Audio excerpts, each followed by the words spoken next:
Russia के जो president हैं, उन्होंने बहुत बड़ी-बड़ी स्टेटमेंट जो हैं वो पास की हैं। हो गए बहुत बड़ा खुदकुश हमला हुआ है। शुमाली वजीरिस्तान के इलाके खड्डी में एक तबाहकुन खुदकुश बम हमला हुआ है, जिसमें 13 सिक्योरिटी एहलकार पाकिस्तान के शहीद और 24 जख्मी।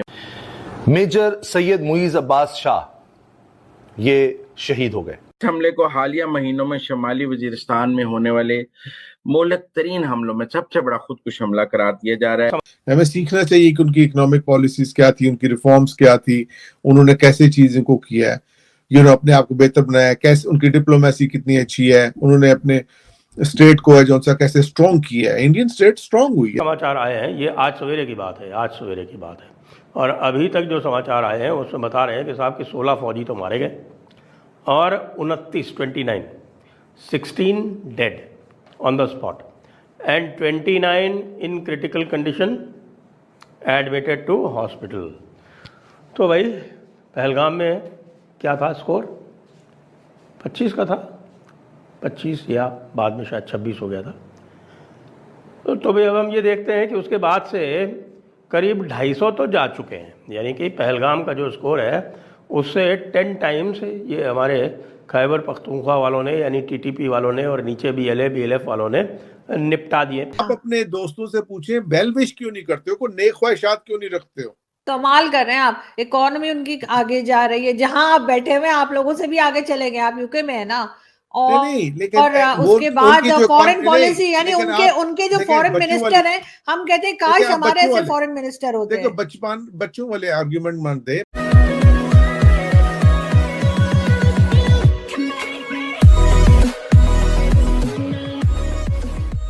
नमस्कार दोस्तों, अब यहाँ पर बात हो रही है कि पाकिस्तान के अंदर एक बड़ा हमला हो गया, उसमें तकरीबन 13 सोल्जर्स मारे गए।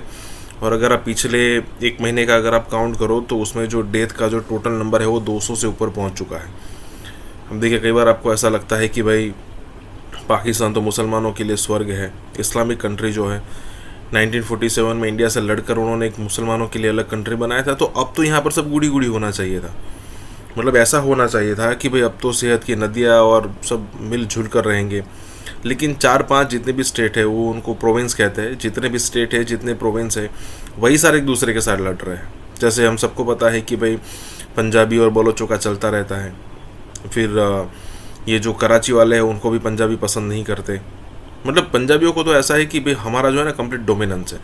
और जब इस टाइप की सिचुएशन चलती है ना, तो कोई ना कोई रिबेलियन ग्रुप खड़ा होता है, जैसे BLA है, TTP है, और रोज़ बजाते हैं पाकिस्तान की। अब ज़रा सोचिए कि 200 मारे जाने का नंबर, अब अगर आप सोचो तो बहुत बड़ी बात है, वो भी एक महीने के अंदर। इसका मतलब ये होता है कि 6 से 7 की पर डे एवरेज हो गई। इसके साथ ही वीडियो शुरू करता है। और हाँ दोस्तों, सुपर थैंक्स के जरिए हमें मदद करना ना भूले। शुमाली वजीरिस्तान के इलाके खड्डी में एक तबाहकुन खुदकुश बम हमला हुआ है, जिसमें 13 सिक्योरिटी एहलकार पाकिस्तान के शहीद और 24 जख्मी हो गए हैं। बहुत बड़ा खुदकुश हमला हुआ है। सिक्योरिटी जराये के मुताबिक हमले में एक बम डिस्पोजल यूनिट को निशाना बनाया गया। एक बम डिस्पोजल यूनिट था, उसके ऊपर खुदकुश हमला किया गया है। ये वाकया जुम्मे को सुबह 7:45 बजे हुआ है। जो खुदकुश हमलावर ने बारूद से भरी गाड़ी जो है वो बम डिस्पोजल यूनिट से टकराई है। धमाका इतनी भरी गाड़ी, यानी कि माइन रेजिस्टेंट एम्बिशन प्रोटेक्टेड, जोरदार था कि करीबी इमारतों को नुकसान पहुंचा और वसी दायरे में खिड़कियों के शीशे टूट के। ऑलरेडी बम डिस्पोजल गाड़ी जो है वो प्रोटेक्टेड गाड़ी होती है, वो उड़ा दी। जख्मियों में खवातीन हैं, बच्चे हैं, 14 शहरी हैं।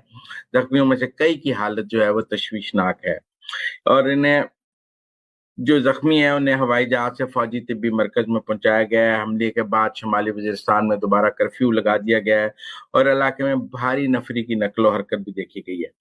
इस बम धमाके की जो जिम्मेदारी है वो कालादम तंजीम जो असवदुल हर्ब ने कबूल की है, और इस ग्रुप की शिनाख्त हाफिज गुल बहादुर नेटवर्क के तौर पर देखी जाती है। ये उसका झेली धड़ा है। हाफिज गुल बहादुर जो एक दहशतगर्द ग्रुप के सरबराह हैं, TTP के साथ भी हैं, वो भी हैं। और उनके जो ग्रुप की इस हमले को हालिया महीनों में शुमाली वजीरिस्तान में होने वाले मोहलक तरीन हमलों में सबसे बड़ा खुदकुश हमला करार दिया जा रहा है। खदी के इलाके में शोरश पसंदों की बहुत सी सरगर्मियां देखने में आई हैं, लेकिन इस तरह के जानी नुकसान वाला खुदकुश हमला जो है वो ये जाहिर करता है कि दहशतगर्द दोबारा ग्रुप हो रहे हैं और कुछ हो रहा है। इस जहान से अगले जहान में मुंतकिल होते हुए जो सबसे बड़ा रुतबा है वो शहादत का है। मेजर सैयद मुईज अब्बास शाह ये शहीद हो गए। पाकिस्तान हमारा हमसाया अब 3 फ्रंट वॉर झेल रहा है। जी हाँ, 3 फ्रंट वॉर। और 3 फ्रंट कौन कौन से हैं? इंडिया, अफगानिस्तान और ईरान। ये 3 फ्रंट तीनों के तीनों एक्टिव हैं। अफगानिस्तान वाले फ्रंट पे इस समय सुपर एक्टिविटी चल रही है और भारत ने एक परमानेंट फ्रंट खोल रखा है इंडस वाटर ट्रीटी को निरस्त करके। वैसे तो टेक्निकली शब्द जो है हम कहेंगे निलंबित यानी सस्पेंड किया हुआ है। और ये है नॉर्थ वजीरिस्तान। ये एरिया जो है ये है नॉर्थ वजीरिस्तान। तो ये जो नॉर्थ वजीरिस्तान का जो एरिया है साहब, इसकी कैपिटल है ये मीरन शाह। ये मीरन शाह इसकी कैपिटल है। और ये बन्नू जो है ये आपके खैबर पख्तूनख्वा का एक बड़ा शहर है। तो खड्डी में एक सुसाइड बॉम्बर ने एक पूरी की पूरी गाड़ी जो है एक फौजी गाड़ी में घुसेड़ दी। और जो अभी तक समाचार आए हैं, ये आज सवेरे की बात है, और अभी तक जो समाचार आए हैं उसमें बता रहे हैं कि साहब कि 16 फौजी तो मारे गए और 16 dead on the spot and 29 in critical condition admitted to hospital. तो भाई पहलगाम में क्या था स्कोर? 25 का था, 25 या बाद में शायद 26 हो गया था। तो भाई अब हम ये देखते हैं कि उसके बाद से करीब 250 तो जा चुके हैं। यानी कि पहलगाम का जो स्कोर है उससे 10 टाइम्स ये हमारे खैबर पख्तूनख्वा वालों ने यानी टीटीपी वालों ने और नीचे BLF वालों ने निपटा दिए पूरी तरह से। अच्छा, और भी इसमें भी कोई और कमी नहीं छोड़ी है उन्होंने किसी भी तरह की।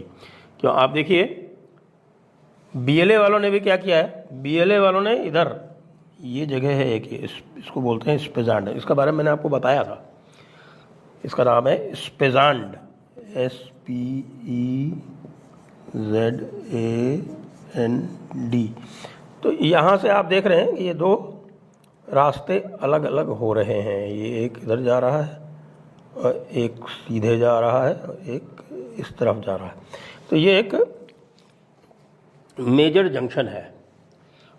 इधर ये जा रहा है जैकोबाबाद की तरफ यानी कि सिंध की तरफ, और ये नीचे जा रहा है ये कलात की तरफ, और इस तरफ जा रहा है ये ईरान की तरफ।